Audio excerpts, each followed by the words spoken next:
ಈಗ ನಡೆಯುತ್ತಿರುವ ಭಾರತೀಯ ಪ್ರಜಾಪ್ರಭುತ್ವದ ಕೊಲೆ, ನಾವು ಎಚ್ಚೆತ್ತು ಇದನ್ನು ತಡೆಯೋಣ. ಕಿರು ಪುಸ್ತಕದ ಓದು, ತಾರೀಕು 21 ಏಪ್ರಿಲ್ 2026. ಭಾಗ 11. ಈ ಇಡೀ SIR ವ್ಯವಹಾರದಲ್ಲಿ ಮನಸ್ಸಿನಲ್ಲಿ ಇಟ್ಟುಕೊಳ್ಳಬೇಕಾದ ಒಂದು ಮೂಲಭೂತ ಅಂಶ.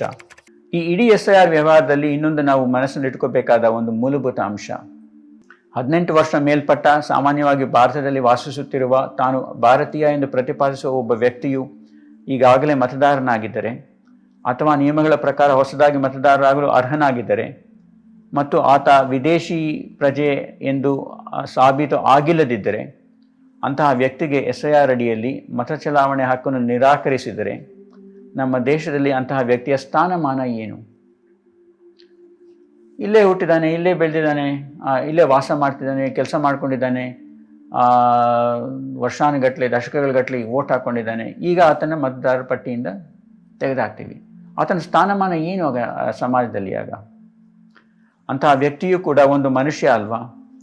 ಮತ್ತು ಎಲ್ಲ ಮನುಷ್ಯರು ಇರಬೇಕಾಗಿರುವ ಹಾಗೆ ಆ ವ್ಯಕ್ತಿ ಕೂಡ ನಮ್ಮ ಸಹೋದರ ಸಹೋದರಿಯ ರೀತಿಯೇ ಎಂದು ಅಂದರೆ ಅದನ್ನು ಯಾರೂ ಇಲ್ಲ ಅಂತ ಹೇಳೋದಕ್ಕಾಗೋದಿಲ್ಲ ಅಂತ ನಾನು ನಂಬಿದ್ದೀನಿ. ವಿದೇಶಿಯ ಎಂದು ಸಾಬೀತು ಆಗದಿದ್ದರೆ ಸಾಬೀತು ಆಗುವವರೆಗೂ ಆ ವ್ಯಕ್ತಿಯನ್ನು ಭಾರತೀಯ ಎಂದು ಪರಿಗಣಿಸಬಾರದೆ.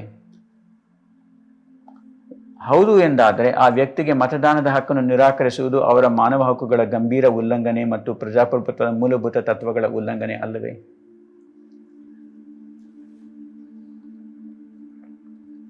ಅಂತಹ ವ್ಯಕ್ತಿಯನ್ನು ದೇಶವೇ ಇಲ್ಲದ ವ್ಯಕ್ತಿ ಎಂದು ಪರಿಗಣಿಸಬೇಕೆ? ಓಕೆ, ಆತನ ಮತದಾರ ಪಟ್ಟಿಯನ್ನು ತೆಗೆದುಹಾಕ್ಬಿಟ್ರಿ, ಆಮೇಲೆ ನೀನು ವಿದೇಶಿ ಅಂತ ಪ್ರೂವ್ ಮಾಡಿಲ್ಲ, ಆತ ಅವಾಗ ಏನು? ಆತನ ಸ್ಥಾನ ಏನು? ಆತನ ಮತದಾರ ಪಟ್ಟಿಯಲ್ಲಿ ನೀನಿಲ್ಲಪ್ಪ, ಅದಕ್ಕೆ ನೀನು ಭಾರತೀಯನೂ ಅಲ್ಲ, ನೀನು ವಿದೇಶಿ ಅಂತ ನಾವೇನು ಪ್ರೂವ್ ಮಾಡಿಲ್ಲ. ಆತ ಏನು ಯಾವುದೇ ದೇಶವಿಲ್ಲದ ಸ್ಟೇಟ್ಲೆಸ್ ಪರ್ಸನ್ ಅಂತ ಅನ್ಕೋಬೇಕು ಆತನ್ನು. ಈ ಸ್ಟೇಟ್ಲೆಸ್ ಪರ್ಸನ್ ಅಂದರೆ ದೇಶವೇ ಇಲ್ಲದ ವ್ಯಕ್ತಿ ಅಂತ ಒಂದು ಆ ಥರ ಪರಿಸ್ಥಿತಿ ಕೆಲವರು ಫೇಸ್ ಮಾಡ್ತಾರೆ. ಅದರೊಂದಿಗೆ ಬರುವ ಎಲ್ಲ ಕ್ರೌರ್ಯಗಳನ್ನು ತನ್ನ ಯಾವುದೇ ತಪ್ಪಿಲ್ಲದೆ ಆ ವ್ಯಕ್ತಿ ಅನುಭವಿಸುವಂತೆ ಮಾಡುವುದು ಸರಿಯೇ? ಅನ್ಯಥಾ ಸಾಬೀತಾಗುವವರೆಗೆ ಅಂತಹ ಎಲ್ಲ ವ್ಯಕ್ತಿಗಳನ್ನು ಭಾರತೀಯರು ಎಂದು ಪರಿಗಣಿಸಬೇಕು ಮತ್ತು ಅವರ ಮತದಾನದ ಹಕ್ಕುಗಳಲ್ಲಿ ಹಸ್ತಕ್ಷೇಪ ಮಾಡಬಾರದು ಎಂದು ನಾನು ನಂಬುತ್ತೇನೆ. ವೈಯಕ್ತಿಕ, ಸಾಮಾಜಿಕ ಮತ್ತು ನೈತಿಕ ದೃಷ್ಟಿಯಿಂದ ಅದೇ ಸರಿಯಾದ ದಾರಿ. ನಮ್ಮ ದೇಶದ ಕಾನೂನು ಕೂಡ ಅದನ್ನೇ ಹೇಳುತ್ತದೆ ಎಂದು ನಾನು ತಿಳಿದಿದ್ದೇನೆ.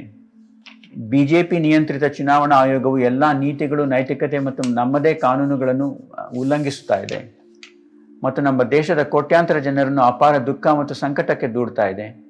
ಈ ದುಃಖ ಮತ್ತು ಸಂಕಟವು ಮುಂದೆ ಇನ್ನಷ್ಟು ಹೆಚ್ಚಾಗುವ ಮತ್ತು ಅನಿರ್ದಿಷ್ಟ ಅವಧಿಯವರೆಗೆ ಮುಂದುವರಿಯುವ ಸಾಧ್ಯತೆ ಇದೆ. ಇದನ್ನು ಮರಿಬಾರದು. ಯಾರನ್ನು ನೀನು ವೋಟರ್ ಅಲ್ಲ ಅಂದ್ಬಿಟ್ರೆ ಆತ ಏನು ಅಲ್ಲಿ ನಮ್ಮ ಸಮಾಜದಲ್ಲಿ ಏನು ನಮ್ಮ ದೇಶದವನ ಅಲ್ವಾ ಅಂತ ಇನ್ನೊಂದು ಪ್ರಶ್ನೆ ಬರುತ್ತೆ. ನೀನು ವೋಟರ್ ಅಲ್ಲ ಆದರೆ ನಮ್ಮ ದೇಶದವನು ಅಲ್ಲ ಅಂತಂದರೆ ಆತ ಪರದೇಶಿನ, ಯಾವ ದೇಶಕ್ಕೆ ಸೇರಿದ್ದಾನೆ ಅಂತ ನಾವು ಪ್ರೂವ್ ಮಾಡೋ ಜವಾಬ್ದಾರಿನೂ ಇಲ್ಲ. ಆತ ಇಲ್ಲೂ ಇಲ್ಲ ಅಲ್ಲೂ ಇಲ್ಲ, ತ್ರಿಶಂಕು ಸ್ವರ್ಗ ಅಂತಾರಲ್ಲ, ಇದು ತುಂಬ ಅವ್ರಿಗೆ ನೋವು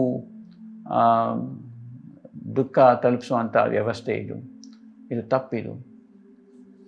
ಈ ವಿಷಯದ ಬಗ್ಗೆ ಸಂಪೂರ್ಣ ಮಾಹಿತಿಗಾಗಿ 17 ಪೇಜ್ PDF ಬುಕ್ಲೆಟ್ ಡೌನ್ಲೋಡ್ ಮಾಡ್ಕೋಬೋದು ಫ್ರೀಯಾಗಿ. kannadaindians.com/SIR ಅಥವಾ ಡೆಮಾಕ್ರಸಿ ಇನ್ ಡೇಂಜರ್ -English ಅಥವಾ ಕನ್ನಡ.